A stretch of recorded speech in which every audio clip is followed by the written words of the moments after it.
ஏங்க இந்த இளம் தலைமுறை இப்படி பாழ்படுத்துறீங்க? உங்க மகன் மட்டும் முதலமைச்சர் ஆகணும்னு தோற்றம், காடு வெட்டி குரு மட்டும் ரவுடியான தோற்றம். மாவீரன் ரவுடி, மாவீரன் காடு வெட்டி குரு.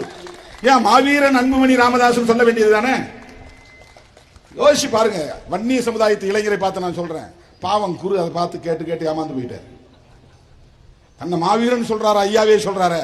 அப்படி ஏய் திருமாவளவனே, நீ பண்டாரண்டா, நீ பர பண்டாரம், உன்னை பார்த்துக்கிறேன் தீர்த்துக்கிறேன் மேடையில.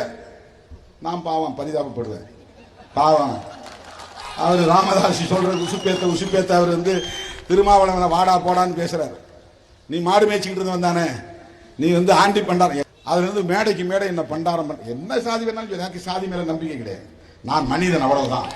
நான் ஒரு பெரியாரின் மாணவன், நான் அம்பேத்கரின் மாணவன், நான் ஆட்சிய கொள்கைகளின் நம்பிக்கை உள்ளவன். என்ன வேணாலும் பேசுகிற. உனக்கு வந்து இழி புத்தி இருந்தா நீ இழிவா பார்ப்ப, உனக்கு கீழ்த்தரமான புத்தி இருந்தா ஒருத்தனை கீழ்த்தரமா பார்ப்ப. நான் எல்லோரையும் சமமாக பார்க்கக்கூடியவன், உயர்வாக மதிக்கக்கூடிய. எனக்கு அதை பத்தி கவலை இருக்கு.